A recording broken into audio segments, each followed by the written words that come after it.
Tribunal Constitucional entra en sesión, vista conjunta de las causas roles 3.542, 3.575 y 3.684, requerimientos de inaplicabilidad por inconstitucionalidad respecto del artículo 29, inciso segundo, del Decreto Ley 3.538 de 1980, Ley Orgánica de la Superintendencia de Valores y Seguros. Tiene la palabra el relator, don José Francisco Leyton. Muchas gracias, señor presidente. Se ha dispuesto vista conjunta para el día de hoy respecto de los requerimientos deducidos por don Alberto Leblanc Matei, por la corredora de bolsa Larraín Vial Sociedad Anónima y por don Leonidas Vial Echeverría, en que en todos estos impugna la disposición contenida en el artículo 29, inciso primero, del Decreto Ley 3.538 del año 1980, Ley Orgánica de la Superintendencia de Valores y Seguros. Todos los requerimientos deducidos fueron sustanciados ante la primera sala de esta magistratura y concediéndose traslado de fondo a los órganos constitucionales, así como el resto de las partes de la gestión pendiente, se hizo parte en todos estos el Consejo de Defensa del Estado, evacuando traslado e instando por el rechazo de todas las presentaciones ya enunciadas. A los efectos de esta relación, primero serán reseñados los antecedentes generales que motivan cada una de las gestiones pendientes de estos requerimientos, para luego enunciar los conflictos de constitucionalidad que los actores plantean en sus presentaciones, terminando con el traslado evacuado en cada uno de los casos por el Consejo de Defensa del Estado. Así, en primer lugar, la causa rol 3.542 es un requerimiento deducido por el señor Alberto Leblanc.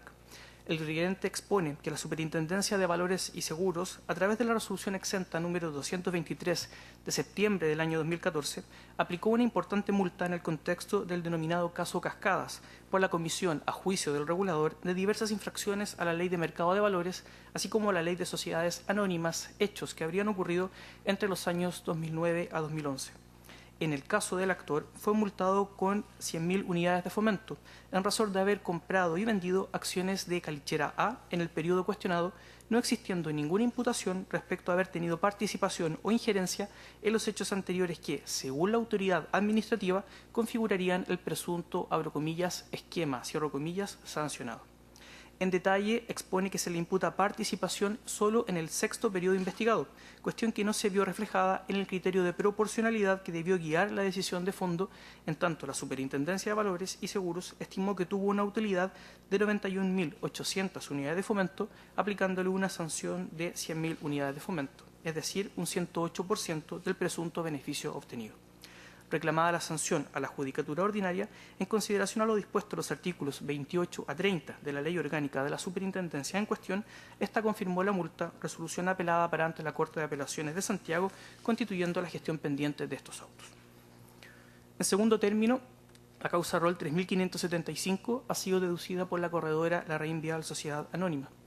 Esta parte expone que realiza labores como corredora de bolsa con más de 80 años de experiencia en distintos países, actuando previo mandato y autorización por parte de un tercero, intermediando operaciones de compra y venta de valores en los mercados financieros, de acuerdo a las órdenes dadas por sus clientes, procurando siempre la mejor ejecución de las mismas en pleno cumplimiento a la normativa legal y reglamentaria aplicable según el caso. Refiere que el corredor de bolsa no conoce las intenciones de sus clientes, esto es, las razones que motivan una transacción determinada, cuestión que siempre pertenece a la esfera íntima de cada persona. Al mismo tiempo, le corresponde actuar en operaciones individuales en un momento específico, ejecutando la intermediación, puesto que no es parte de la compra-venta. Así, su rol no es otro que cumplir las órdenes de sus clientes, ejecutando instrucciones y facilitando transacciones. No obstante, lo expuesto refiere a haber sido sancionada por 5 operaciones que se insertan dentro de diversas operaciones similares al denominado caso Cascadas, la mayoría de las cuales no fueron intermediadas por Larraín Vial, siendo multada así con 200.000 unidades de fomento. A dicha decisión de la Administración reclamó ante la Justicia Ordinaria. Y en tercer término, la causa rol 3.684 ha sido deducida por don Leonidas Vial Echeverría. Este último actor expone contar con una dilatada y arraigada experiencia bursátil, siendo, de conformidad con la Ley de Mercado de Valores, un inversionista de corte calificado. En dicha calidad refiere que estuvo siempre en su foco invertir en acciones de SQM y sus sociedades matrices, por las buenas proyecciones de la actividad minera de esas empresas, invirtiendo con recursos propios a través de la corredora de bolsa Larraín Vial Sociedad Anónima, en operaciones ejecutadas a través de medios bursátiles aprobados de forma previa y por resolución fundada de la Superintendencia de Valores y Seguros, con órdenes que fueron ejecutadas por dicha corredora con estricta sujeción a la reglamentación en un mercado que se torna como equitativo, ordenado, transparente y competitivo. No obstante lo expuesto, fue multada también por el ente regulador, reclamando de ello ante la justicia ordinaria, constituyendo la gestión pendiente de los autos constitucionales planteados ante esta magistratura. En el caso de los 3 requerimientos presentados para el análisis de constitucionalidad de la disposición reprochada, los conflictos constitucionales son 2. El primero señala a los actores: la aplicación del precepto reprochado en cada una de estas gestiones pendientes implica una vulneración al principio de legalidad contenido en el artículo 19, numeral 3 de la Carta Fundamental, sirviendo de base para la aplicación de una multa que torna exorbitante sin que el precepto que se cuestiona contenga criterios para determinar la sanción, parámetros para su debida ponderación, ni límites objetivos determinados o determinables. Y en segundo término, y en necesaria consecuencia, señalan que la aplicación del artículo 29, inciso primero del Decreto Ley 3.538 vulneraría el principio de proporcionalidad que reconoce la Constitución, puesto que la multa que se aplica, invocando el precepto en cuestión, deviene en excesivamente gravosa, se aleja de los fines de la disposición y no guarda relación alguna entre sanción y conducta. Así se repasará, en primer término, el primer conflicto denunciado en torno al principio de legalidad. Los actores argumentan, en primer término, vulneración a lo dispuesto en el artículo 19, numeral 3 de la Carta Fundamental, que señalan como un elemento esencial del ordenamiento constitucional moderno y que se encontraría dicho principio vigente en Chile ya desde la Constitución del año 1823. Conforme comenta en su presentación la Rein Vial Sociedad Anónima, a través de este se tiene que solo por medio de una ley es posible determinar una sanción para una conducta punible, expandiéndose desde el ámbito penal a todo el ius puniendi del Estado, en que se incluye, por cierto, el derecho administrativo sancionador, exigiéndose siempre un mandato legal con suficiente especificidad y determinación que pueda guiar la acción de la Administración al momento de ejercer la potestad sancionadora, con el objeto de evitar un ejercicio discrecional de ésta que vulnere derechos fundamentales. En el marco del caso que motiva estas gestiones pendientes, exponen los actores que el ordenamiento jurídico no entrega norma alguna a la Superintendencia de Valores y Seguros para establecer patrones que moldeen su potestad sancionatoria, no existiendo graduación de infracciones, tope a las mismas, ni circunstancias específicas para su determinación, quedando todo lo anterior entregado a la discrecionalidad del ente regulador. Por ello, vinculándose con una materia en que impera la reserva legal, por aplicación del principio en comento, se configura una vulneración flagrante a la Carta Fundamental. Así, hacen presente que el precepto impugnado no contiene criterios para determinar la sanción, con ausencia de parámetros objetivos para incluso su debida ponderación. Unido a ello, no dispone de límites objetivos determinados o determinables, haciendo presente que la disposición adolece de falta de precisión en los sujetos sancionables, así como las conductas que motivan la aplicación de la norma, cuestiones todas que ya fueron reconocidas por esta magistratura en la sentencia bajo el rol 2922-2015. Por su parte, el señor Vial, en este mismo tema, refiere que el precepto impugnado no satisface la determinación y precisión exigida por el principio de legalidad.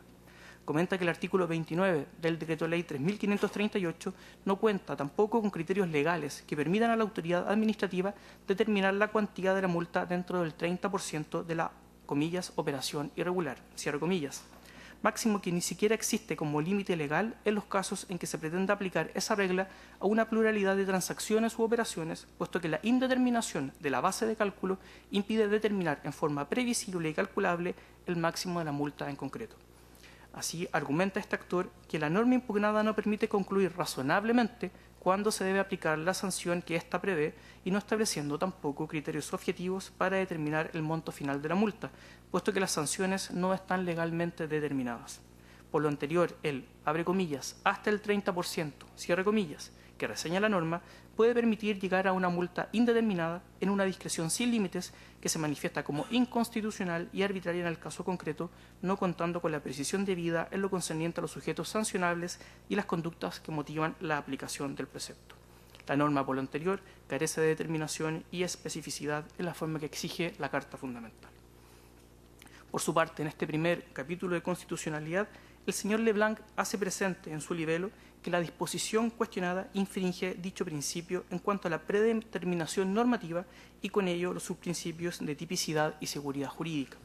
Conforme a la jurisprudencia de esta magistratura, hace presente que las sanciones administrativas deben estar contempladas de manera clara y cierta en la ley, lo que no ocurre en el caso de autos ni tampoco en el caso que ya fuera resuelto por esta magistratura en la sentencia 2922, en que se estimó que el precepto impugnado no contiene criterios legales que permitan determinar la cuantía específica de la sanción aplicable, prescindiendo de una base cierta y verificable ex ante que permita a los destinatarios prever con precisión la multa esperable frente a los hechos que infringen esa normativa, generando así una situación de indefensión jurídica contraria a la Constitución.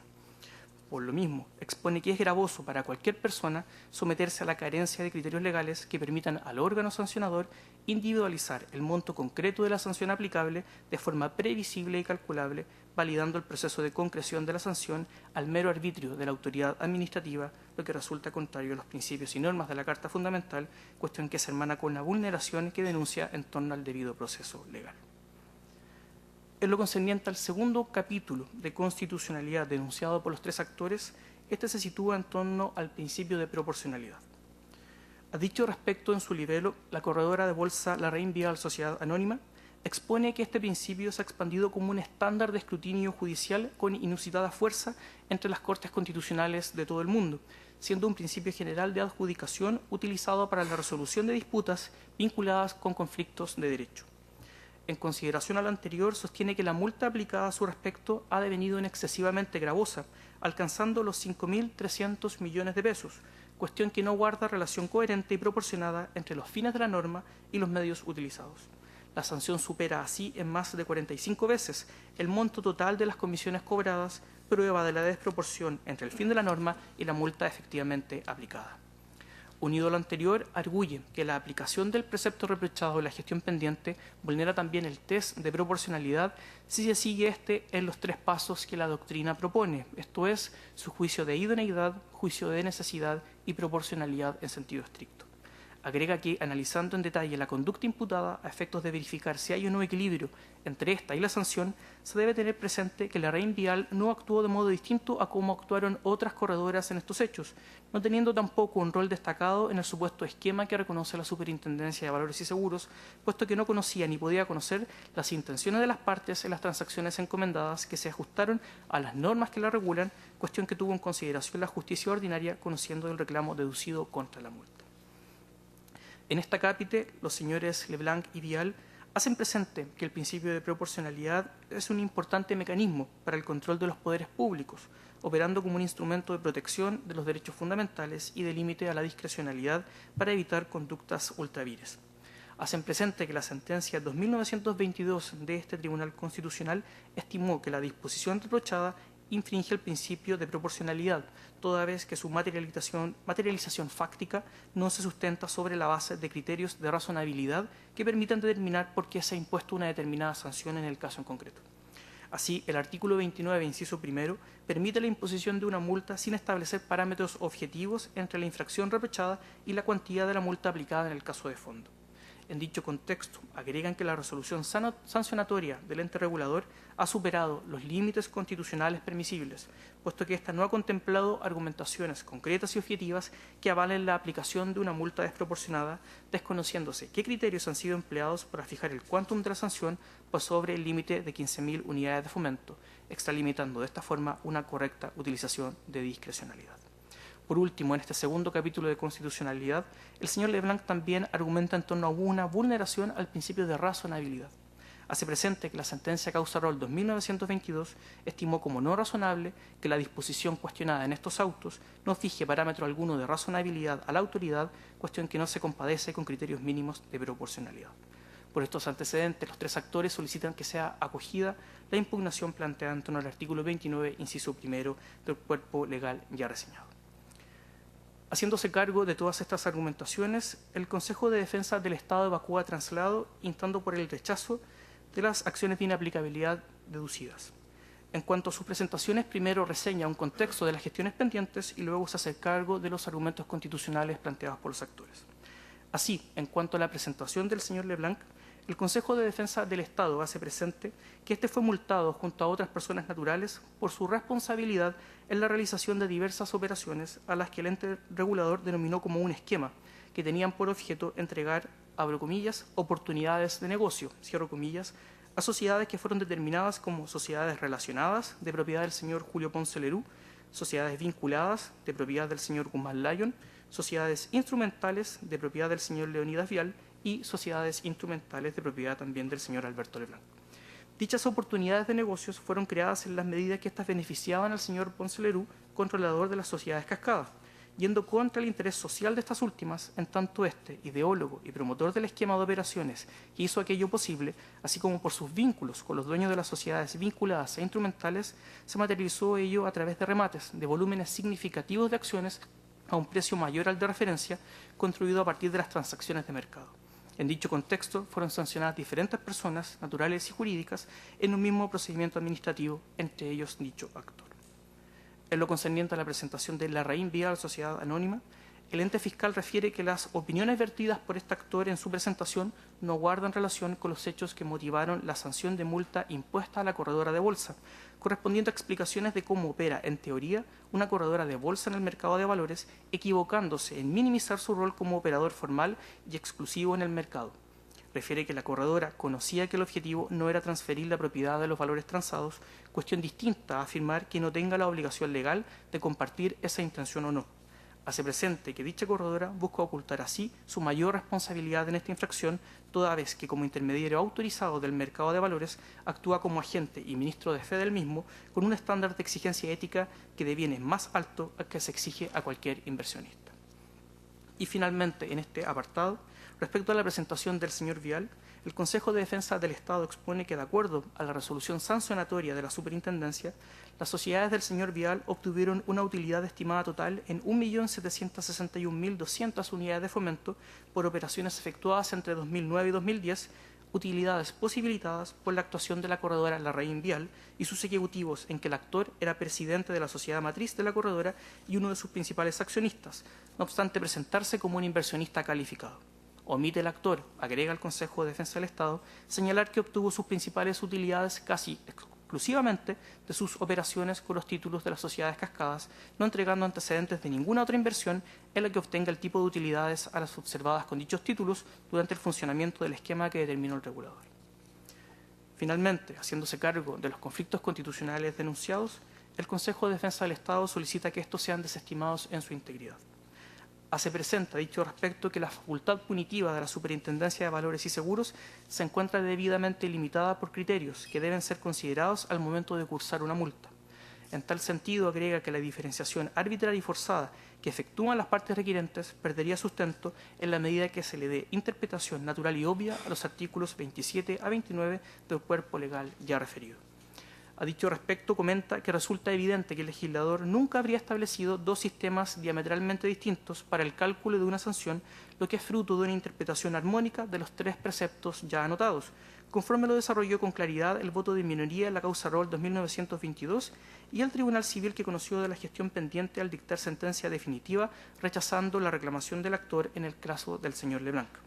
Es, en definitiva, la única interpretación posible de los artículos 28 y 29 del anotado cuerpo legal, criterio que tuvo en cuenta ya el legislador al normar este respecto, teniendo en consideración que ni el Código Penal u otro tipo de regulación establece criterios de gradualidad o baremos precisos que permitan arribar al quantum de una pena o multa.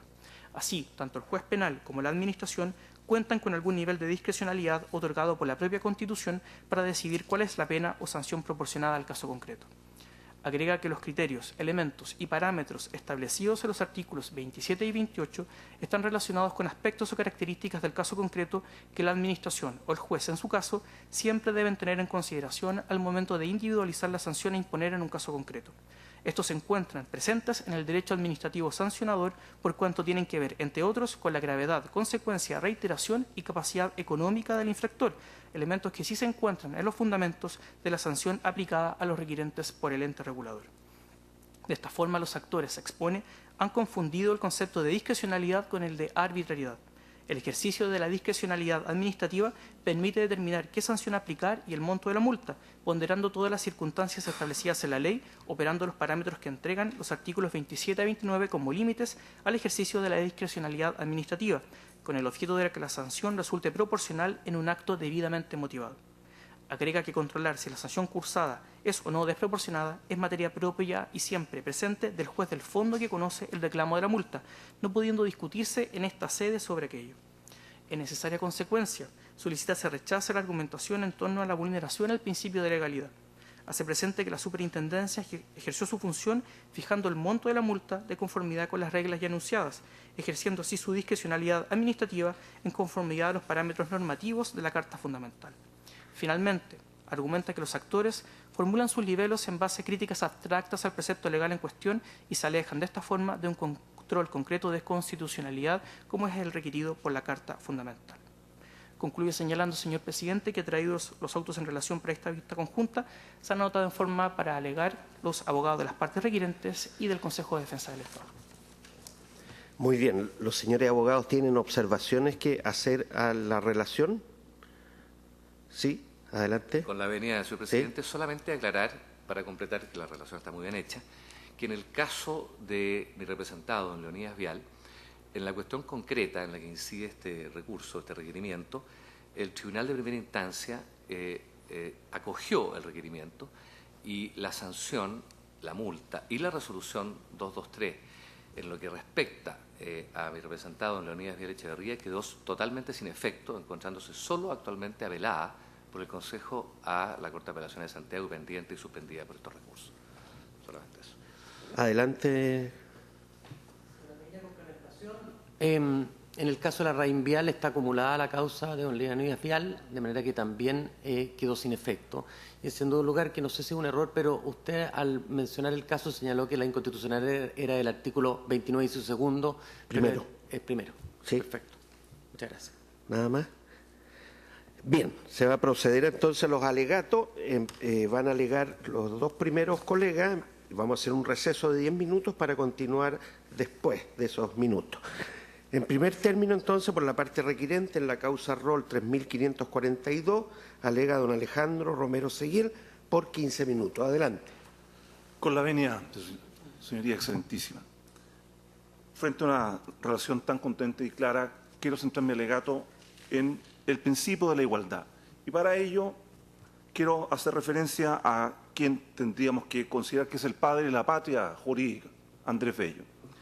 En artículos publicados en el Araucano en 1834 y 1839, señalaba Andrés Bello a propósito de la fundamentación de la sentencia que decía, dando en ese minuto la pelea por fundamentar la sentencia, logro que con la ley mariana posterior se alcanzaría, decía que traería varios beneficios a las instituciones republicanas.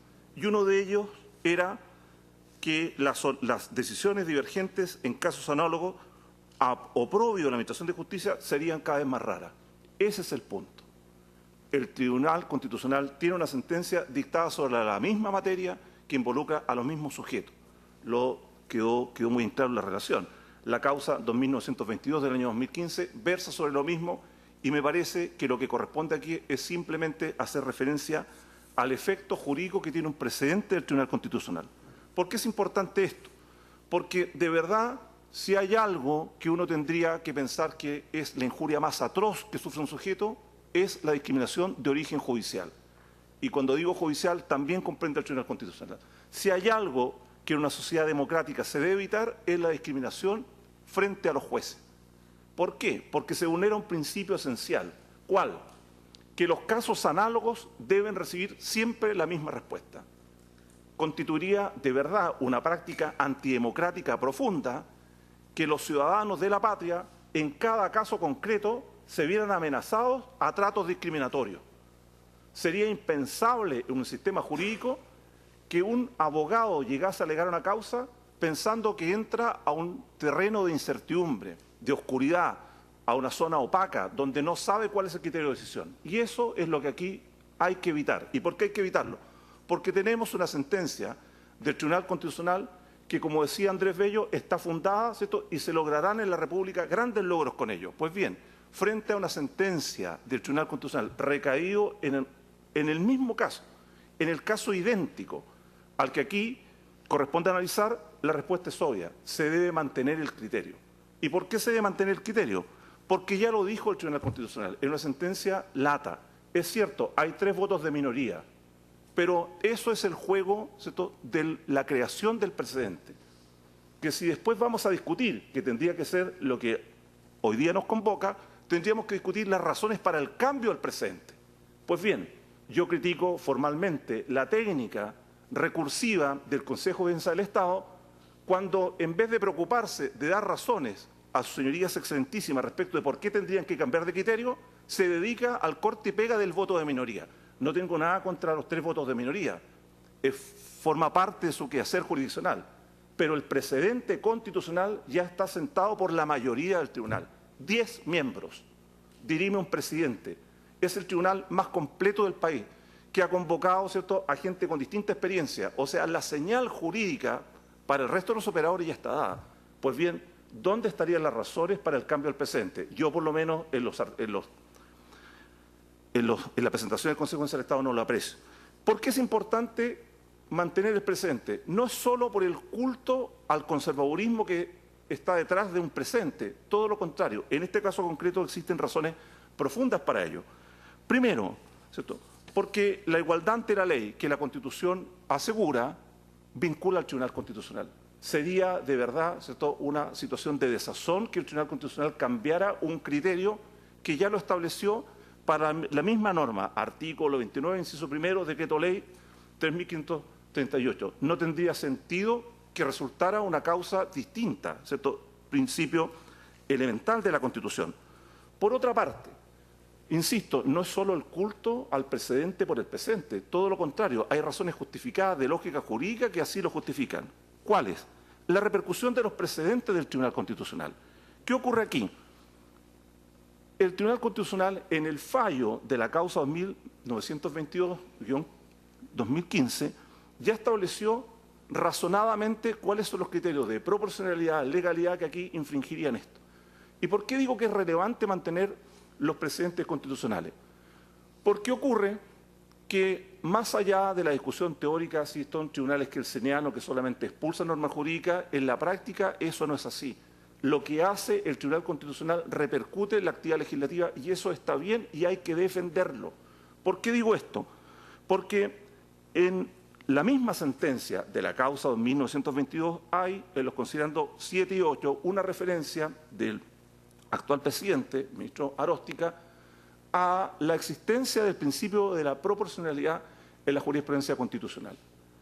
Si bien es cierto, es un voto de prevención, ¿cierto?, no es menos cierto que ese voto de prevención que alude a otras sentencias del Tribunal Constitucional respecto de la proporción resulta relevante, insisto, no por el tema de la justicia negativa que se señala, sino que porque el Tribunal Constitucional en Chile está influyendo en la legislación.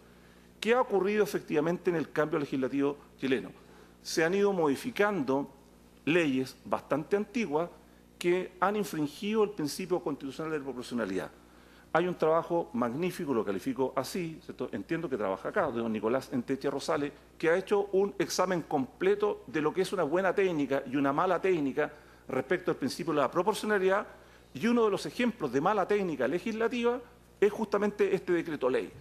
Pues bien, el Tribunal Constitucional, cuando ha desarrollado, ha incorporado como criterio doctrinal el principio de la proporcionalidad, le ayuda al derecho en general. Por lo mismo, sería un retroceso considerar que este precepto, que ya fue declarado inaplicable, lo sigue siendo para el caso particular cuando resulta que la misma técnica legislativa se está haciendo eco del trabajo de esta alta magistratura. ¿Y por qué digo esto? Porque también como criterio de exégesis legal, y reconozco tener bastante simpatía, ¿cierto?, cuando la sentencia del Tribunal Constitucional empieza a elaborar sus criterios de exégesis, empieza a elaborar bases básicas de hermenéutica. Pues bien, yo reclamo una. ¿Qué pasa con los cambios legislativos en esta materia? Se ha dictado la ley 21.000 en febrero de este año, que ha establecido la Comisión para el Mercado Financiero. ¿Qué ha hecho esa ley? Y aquí yo invito a la exégesis constitucional. En el mensaje enviado por el gobierno actual, que decía que había que modificar la Superintendencia de Valores. ¿Y por qué había que modificarlo? No lo digo yo, lo dice el mensaje. Porque esa normativa viene o es heredada de la Comisión Kemmer del año 25. O sea, estamos, ¿cierto?, muchos años atrás en la materia. Y lo que había que hacer era actualizar esta materia. Pues bien, el mismo mensaje en ley que hoy día es ley de la República, cuya vigencia se prolonga, empieza a correr esto en agosto del próximo año, porque es una serie de cambios administrativos, que dice el mismo proyecto de ley. Deroga las facultades, reconoce las falencias de la Superintendencia de Valores y dentro de ellas me permite, señor presidente, leer. Dice, favorecer la legitimidad y debido proceso en la aplicación de sanciones. Separar las funciones de investigación. Fortalecer la imparcialidad y el debido proceso en la resolución en los procesos sancionatorios por infracción a la legislación de mercado de valores y seguro. Hay una serie de elementos de exégesis constitucional recogidos en el propio mensaje que vienen a ratificar de manera contundente, rotunda, que el decreto ley que se le ha aplicado a mi parte es inconstitucional porque lo dice el mismo mensaje. Yo me pregunto, ¿qué injusticia, por lo menos para mi cliente? Si hubiésemos tenido un debido proceso conforme a la ley 21.000, estoy seguro que no estaría condenado. ¿Y por qué digo esto? Lo haré brevemente porque sé que es un tribunal de derecho estricto. Ciudadano de a pie, no tiene ningún rol fiduciario, no es gerente de corredora. Compró y vendió a través de corredora, 2 corredoras, nunca sancionadas, nunca. Se vendieron conforme al reglamento de la ley de mercado, al reglamento de la bolsa, que dice que las corredoras no pueden, ¿cierto?, informar ni que compre ni que vende. Y sale multado. ¿Y por qué sale multado? Por lo que dice el mensaje de la ley. Porque es juez y parte, porque es órgano unipersonal. ¿Qué está diciendo esa ley? Que afortunadamente la cambiamos, hemos dado el salto constitucional. Porque no hay debido proceso. Y está expuesto hoy día a pagar una multa de 100.000 UF. Cuando se han pronunciado los jueces imparciales, se ha obtenido sentencia favorable, que es el caso del señor Vial. Se acaba de resolver por el ministro Juan Cristóbal Mero una causa iniciada por la FQ Cuprún, usando como base la resolución 223, y ¿qué dijo el ministro Mera? Absolvió a todos los condenados a pagar la indemnización de perjuicio, incluso más. Dijo que en las operaciones no habían ni siquiera perjuicio para la AFP. Eso revela que este decreto ley, si logra algo el Estado, es solo porque no hay debido proceso. Cuando se pronuncian tribunales imparciales con la debida garantía, las señales jurídicas ya empiezan a aparecer, que estimo que será el caso del señor Leblanc. Por último, ¿por qué, ¿cierto?, hay que mantener el criterio de la resolución 2222? Porque sería incongruente, de verdad incongruente, que se declarara que esa norma es constitucional cuando ya hay una ley de la República que señala, ¿cierto?, a texto expreso que hay una falencia normativa grave. Me refiero al artículo 38 de la nueva norma. ¿Qué dice? Allí viene a reconocer a texto expreso de ley cuáles son las falencias. ¿Qué dice ese artículo? Dice que para la determinación de las multas, incluso incluye el 30% de aumento de la multa, deberá considerar los siguientes elementos: gravedad de la conducta, proporcionalidad de patrimonio. O sea, está recogiendo ¿qué cosa? El trabajo que ustedes hacen al haber definido la proporcionalidad. Me parece que hay que seguir profundizando en ello. Un mensaje del Tribunal Constitucional que se recoge en textos de ley es algo deseable. El Tribunal Constitucional tiene que convertirse, y lo está haciendo, en un órgano que constituye un referente para la buena legislación futura. Aquí está recogido. ¿Qué es lo que ocurre en nuestra causa? No hay ningún parámetro, 30%. Pero si es tremendamente desproporcionado aplicarle a un sujeto una multa de 100.000 UF cuando resulta que no se considera un elemento básico. Las acciones que compró vendió las hizo a través de una corredora con los ojos ciegos. Él no sabía quién compraba. Que haya terminado por una cuestión de mercado accidental siendo adquirida por un tercero es un tema que mi parte no puede controlar. Constituye una responsabilidad penal, pero objetiva, de verdad sin parámetro, una cosa desde el punto de vista constitucional aberrante que alguien pueda ser sancionado a pagar 100.000 UF cuando su comportamiento de mercado no ha infringido ninguna regla básica. Y no solo eso, las 2 corredoras, Celfin y Nevasa, nunca han sido sancionadas por la superintendencia. Pues bien, con ese elemento, en el evento hipotético que fuese culpable, uno tendría que decir, pero no le aplique la gravedad máxima de la multa. La situación de este señor es completamente distinta, ningún elemento. ¿Y por qué no? Porque se usan muchas veces estos órganos de fiscalización para fines políticos, dar señales, una serie de cosas que son de verdad ajenas al derecho. El derecho es lo justo. Si ha infringido la regla, aplique las reglas conforme a principios básicos, proporcionalidad, que es lo que la sentencia ha hecho.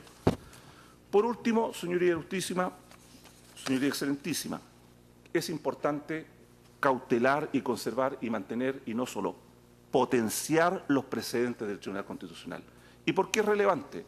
Porque si hay un elemento a mejorar en nuestra cultura jurídica es la discriminación de origen judicial. Ustedes juegan un rol preponderante, las doctrinas que ustedes sientan se citan en trabajos científicos, se citan en sentencias judiciales. Si ustedes reconocen el valor del precedente, estaríamos introduciendo un elemento cultural vital para que efectivamente el 19 número 2 en Chile sea norma efectiva y no una cosa azarosa y que depende de la composición de la sala. ¿Cómo va a ser posible que un abogado en la mañana pregunte cómo viene la sala? Si eso es una cosa, ¿cierto?, que es impropia. Un abogado tendría que entrar a alegar una causa sabiendo qué criterio se mantiene o no se mantiene, que es lo que tendríamos que hacer aquí. Yo desafío al abogado del Consejo que dé las razones para cambiar el presente, pero no que no haga el ejercicio simplemente de copiar el respetable voto de minoría, que es minoría. Lo que tenemos aquí es un voto mayoritario que sentó un precedente diciendo que el 29, inciso primero, es inconstitucional por contundentes razones que no vale la pena mencionar porque ya las conoce. Por todo lo anterior, solicito se acoja el requerimiento de inaplicabilidad de esta parte en todas sus partes. Muy bien, muchas gracias. A continuación, por el requirente, en la causa rol 3575, alega don Gerardo Varela Alfonso por 30 minutos. Adelante. Gracias, presidente. Con su venia, con la venia del honorable tribunal, vengo a alegar en representación de la Raín Vial S.A., corredora de bolsa, solicitando se acoja el presente requerimiento en contra del artículo 29, inciso primero del Decreto Ley 3538. Este artículo señala, no obstante lo expresado en los artículos 27 y 28, al aplicar una multa a la superintendencia a su elección, y esto es determinante en la discusión jurídica que tenemos, podrá fijar a su monto de acuerdo a los límites en ello establecidos o hasta en un 30% del valor de la emisión u operación irregular. Aplicado a la gestión pendiente, esta norma jurídica viola dos principios constitucionales que este tribunal ha defendido celosamente en un fallo anterior. En primer lugar, el principio de legalidad establecido en el artículo 19, número 3, incisos séptimo y octavo. Y enseguida, el principio de proporcionalidad establecido en el artículo 19, número 2, la igualdad ante la ley, el 19, número 3, el debido proceso, y el 19, número 26, que es la norma de clausura de los derechos personales, que establece la protección de los derechos en su esencia. En definitiva, la multa impuesta por la Superintendencia de Valores y Seguros se radicó en 5 operaciones puntuales que están referidas en el anexo 7 de la resolución que dejo ad efectum videndi y que aquí aparecen más porque se duplican, hay compra-venta y las consideran como una compra y una venta, pero en realidad son 5 operaciones. El primero corresponde a un remate público a viva voz en la Bolsa de Comercio, por el cual Oro Blanco, sociedad cascada, compra acciones de Calichera, otra sociedad cascada, a sociedades relacionadas con don Leonidas Vial Echeverría.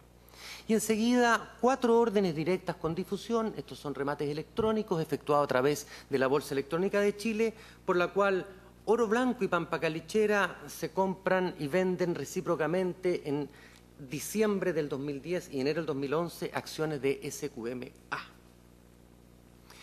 Me voy a permitir 2 digresiones que van a la justicia de esta discusión. La primera es la dicotomía que existe entre el caso explicado a la opinión pública en la conferencia de prensa donde se formulan los cargos que se denominó esquema y el caso en definitiva resuelto en la resolución 223 que se refiere exclusivamente en el caso de la Raín Vial a 5 transacciones. Este famoso esquema que consistía en una suerte de coreografía bursátil que se desarrolla durante 4 años en que las acciones salen a pasear y vuelven es un hijo huérfano. ¿Y por qué huérfano? Porque se demuestra primero que el derecho no lo tipifica, enseguida que la economía no lo reconoce, en tercero que la bolsa no permite su ejecución y en cuarto lugar porque la propia Superintendencia de Valores y Seguros lo abandona en la resolución sancionatoria. ¿Por qué digo que lo abandona? En primer lugar, en la página 672 de la resolución sancionatoria reconoce que efectivamente el esquema no tiene tipicidad. No solo eso, además dice que la palabra esquema se ha usado solo como un recurso semántico para explicar la naturaleza del fenómeno que cree haber detectado. Enseguida señala que todas las transacciones bursátiles cumplieron la normativa aplicable. Esto está en el párrafo 1070, página 531 de la resolución. ¿Por qué es importante? Porque cuando se cumple la normativa bursátil, los precios por definición son de mercado. Porque la normativa bursátil lo que busca es una correcta formación de precios. Esa es la responsabilidad del corredor, aplicar las normas bursátiles, que son, por supuesto, sancionadas por la propia Superintendencia de Valores. Cuando las transacciones enseguida se hacen a precio de mercado, lo reconoce la Superintendencia de Valores en el párrafo 1380 de la resolución 223. Transacciones a precio de mercado, lo dice el Código Civil en el contrato de compraventa, una transacción a precio justo es conmutativa en un contrato bilateral oneroso, de manera que por definición no puede generar daño para ninguna de las partes.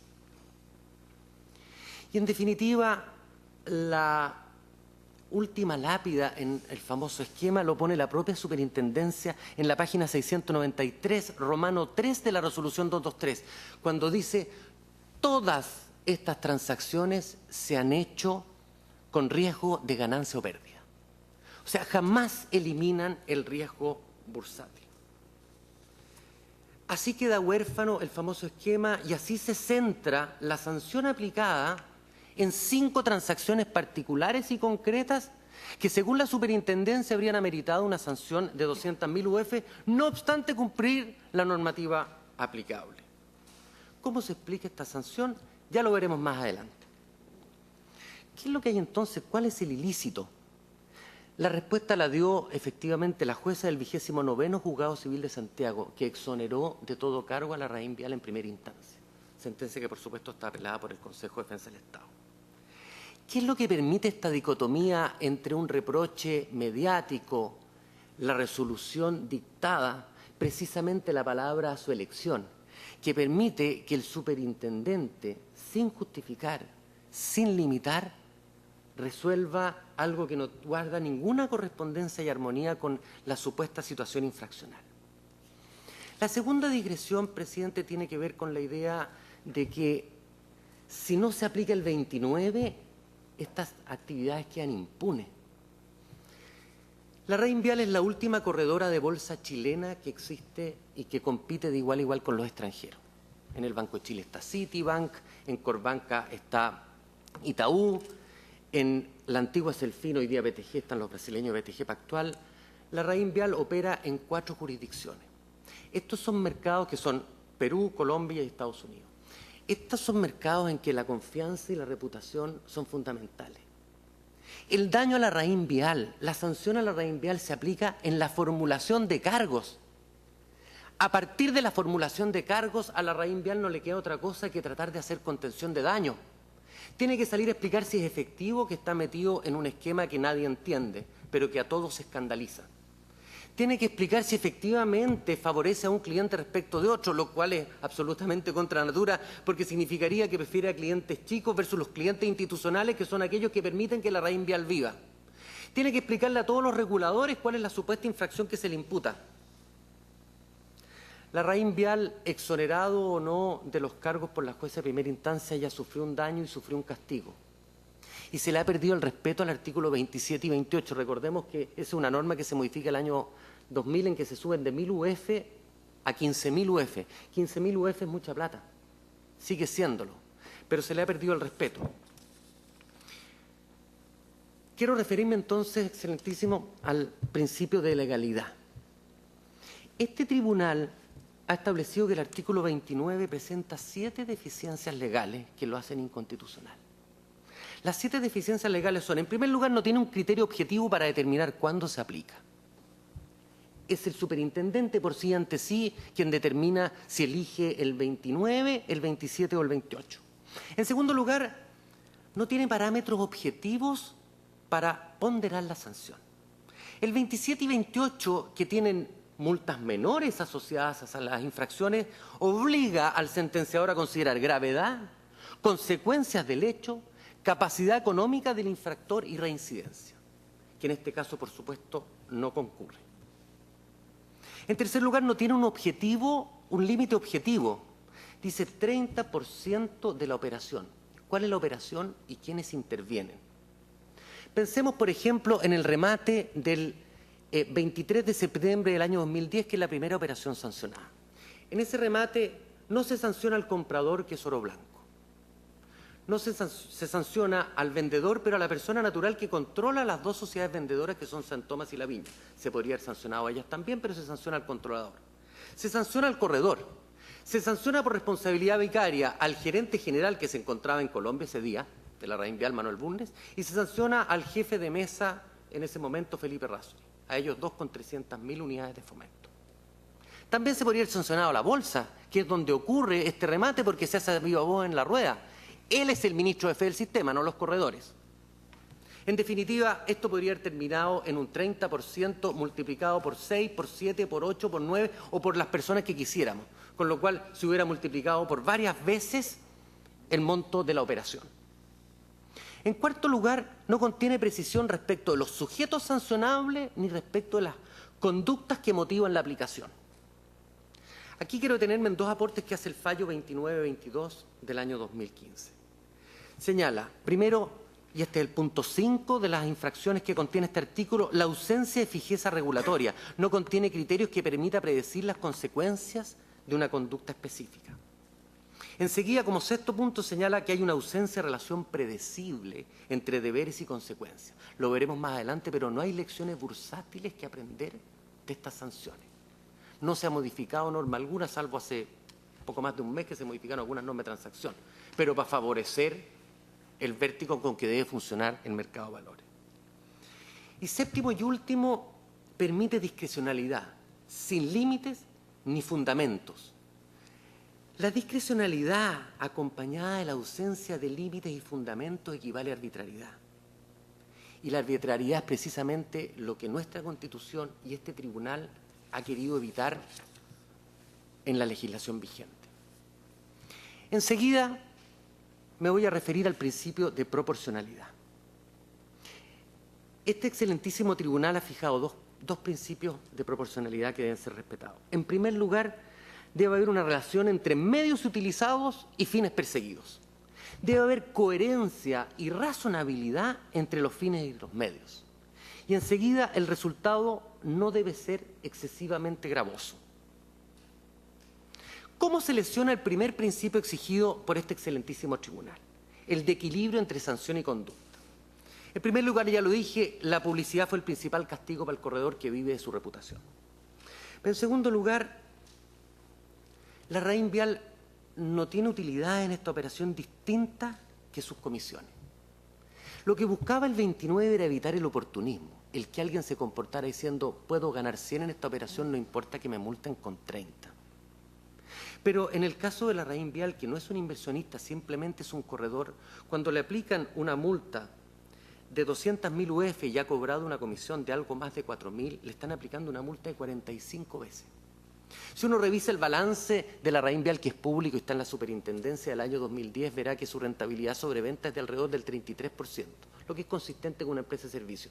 De manera que uno puede presumir que por la comisión de 110 millones la utilidad asociada ronda los 30 millones. Sin embargo, le aplicaron una sanción de algo más de 5.500 millones. Enseguida, no existe una conducta que disuadir. No hay cambios al sistema de corretaje ni a la forma que opera la Larraín Vial a propósito de este caso. La Larraín Vial sigue operando en remates a viva voz en pública subasta. Las órdenes directas con difusión se siguen ejecutando, que son, como dije, remates electrónicos. No ha habido cambio respecto a esta normativa, que, como dije, ya se cumplió siempre. Había un método mucho menos gravoso de modificar alguna conducta y la superintendencia tenía las facultades para hacerla. ¿Y cuál era? Legislar. Tiene potestad reglamentaria. Todas las normas de funcionamiento de bolsa pueden ser cambiadas por la superintendencia. Y debió hacerlo si pensaba que había alguna que no debía ser utilizada hacia el futuro, no con efecto retroactivo y a propósito de operaciones que jurídicamente están impecables. Si lo que se quería sancionar era el famoso esquema cuyas víctimas habrían sido Norte Grande, Oro Blanco y Pampa Calechera, no se explica que haya sancionado 4 operaciones que no eran parte del esquema, porque son operaciones precisamente entre las víctimas, Oro Blanco con Pampa Calechera operando entre ellas a través de la Larraín Vial. Operaciones, además, que no se sanciona a las partes, se sanciona solo al corredor. Por eso, el segundo tema es que la sanción no conlleve un resultado excesivamente gravoso. En primer lugar, y ya me he referido a la multa de 45 veces la comisión cobrada. Enseguida, esta multa por aplicación de la ley, si no se paga, genera 3.000 UF mensuales de interés, el 1,5% mensual. Si a eso lo suman a Bulnes y Errázuriz, que tienen 3.000, suman 7.500 UF mensuales de interés.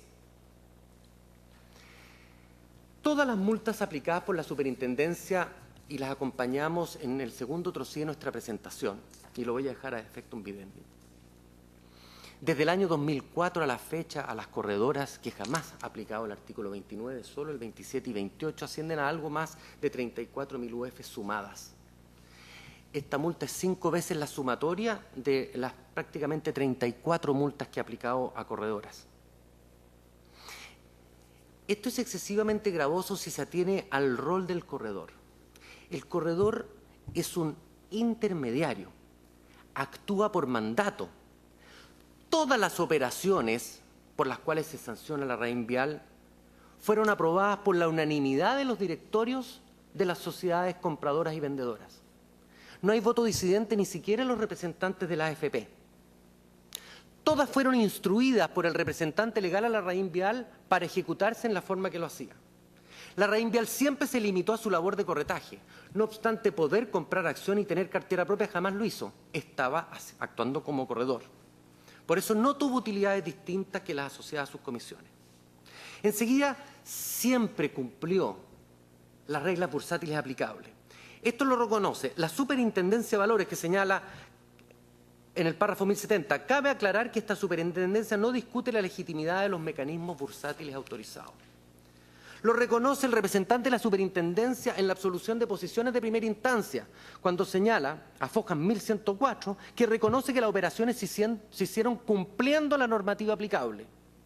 Esto lo recoge la magistrada de primera instancia del 29º Juzgado Civil de Santiago, que en el considerando 52 señala, gran parte de la prueba rendida en autos por los reclamantes se ha dirigido a demostrar que las operaciones sublite fueron efectuadas en la forma establecida por la normativa sectorial que las regula, circunstancia que no solo se encuentra sobradamente acreditada en autos, sino que tampoco ha sido controvertida por la Superintendencia de Valores y Seguros. El Consejo de Defensa del Estado, en su requerimiento, ha fundado en 6 razones la proporcionalidad que tendría esta eventual multa. El primero ha dicho el protagonismo de la RAIN vial en el esquema, que como hemos dicho no está sancionado.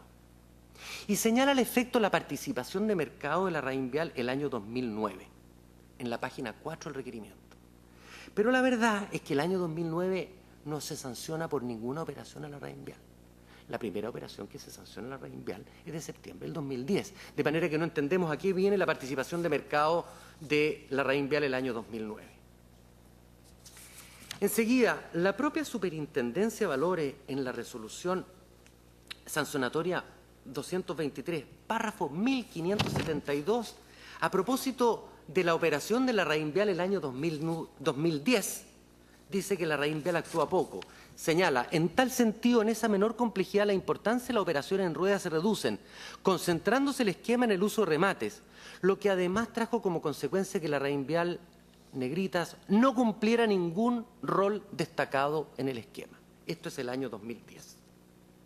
Enseguida, el Consejo de Defensa del Estado ha dicho aquí lo que había en realidad era un conflicto de intereses de don Leonidas Vial, a la sazón presidente de la corredora, transando a través de la RAIN vial. Pero esto ignora una norma jurídica muy importante, que es el artículo 35 del Manual de Derechos y Obligaciones de los Corredores, que dispone ningún corredor podrá cumplir órdenes de apoderados, operadores o empleados de otro corredor. Y enseguida los apoderados, operadores o empleados de los corredores y las respectivas sociedades relacionadas a estos solo podrán efectuar transacciones por medio de su respectiva oficina. De manera que ni don Leonidas Vial ni la RAIN vial tenían opción, solo podía operar a través de la RAIN vial. Enseguida, el Consejo de Defensa del Estado ha señalado que la RAIN vial tendría una supuesta calidad de ministro de fe del mercado de valores. La calidad de ministro de fe es de derecho estricto. Las normas aplicables a los corredores están establecidas en la Ley de Valores en los artículos 24 y siguientes. Y en los artículos 33 y 34 de la ley se establecen cuáles son esas obligaciones del corredor. En el artículo 33 se dice que es responsable de la liquidación de una operación. ¿Qué significa esto? Que es responsable de la entrega de la cosa y del pago del precio, porque las operaciones en bolsa son libres de riesgo de entrega de cosa y pago de precio. y el corredor responde con su patrimonio y por eso constituye garantía al efecto. Y enseguida el artículo 34, que señala los corredores de bolsa y los agentes de valores serán responsables de la identidad y capacidad legal de las personas que contrataren por su intermedio, que no está cuestionado en este caso, de la autenticidad e integridad de los valores que negocien, de la inscripción de su último titular en los registros del emisor. Ninguna de esas materias ha sido cuestionada. Y esas son las materias respecto a las cuales responde. Adicionalmente, en el último reglamento de la Ley de Sociedad Anónima se le otorgó otra función al corredor, que es autorizar traspasos. Ahora, junto con un notario y con 2 testigos, los traspasos de acciones se pueden hacer por corredor. De manera que no existe tal calidad de ministro de fe apartada de estas facultades. Lo que ocurre es que la Bolsa de Comercio, en el artículo 39 de la Ley de Valores, sí tiene el deber de velar por la transparencia y por todos los principios que invaden el derecho comercial. Enseguida lo funden las supuestas utilidades. Este es un tema relevante porque las utilidades, y todos los inversionistas eran inversionistas calificados que llevan contabilidad completa. Las utilidades en la resolución 223, párrafo 1528 y siguiente, están estimadas. Teniendo la superintendencia la facultad para auditarla, calcularla, precisarla, se limitó exclusivamente a estimarla. ¿Puede servir una estimación con el rango de error que eso tiene de base para fundar una sanción? Ahora, respecto de la Larraín Vial, corredora de bolsa, ni siquiera se estiman. No existe tal estimación. Guarda silencio sobre la supuesta utilidad. Enseguida, y esto es respecto de las 4 transacciones realizadas a través de órdenes directas con difusión, el Consejo de Defensa del Estado señala que el corredor de bolsa debió haber conocido la intención que tenían los partícipes, compradores y vendedores. Aquí la superintendencia incurrió en un error que repite el Consejo de Defensa del Estado. ¿Cuál es ese error? Lo que ha dicho la superintendencia es que esas transacciones, que es venta de Soquimich el día de Pascua, el día ante Pascua, 23 de diciembre del año 2010, venta el año 2010 de vuelta, el 24 de diciembre del 2010, día de Pascua de vuelta, de acciones de Soquimich entre las víctimas del supuesto esquema, dice que no tenían la intención de transferir propiedad. El corredor es responsable de la transferencia de propiedad y ha quedado acreditado en el expediente que se transfirió propiedad, se entregó el título y se pagó el precio. En ambas ocasiones. Pero enseguida, la falta o ausencia de intención de vender, lo importante es si se concreta o no en una venta. Pero además, jamás comprar y vender un mismo título en bolsa es ilícito. Pensemos que hoy día estas operaciones se hacen mediante computador. Hay computadores que tienen órdenes de vender un precio y comprar otro todo el día un mismo título porque son bienes fungibles.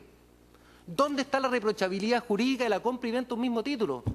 Cuando compramos y vendemos dólares, lo único que nos interesa es ganar un pequeño spread. ¿Dónde está la reprochabilidad jurídica de esto?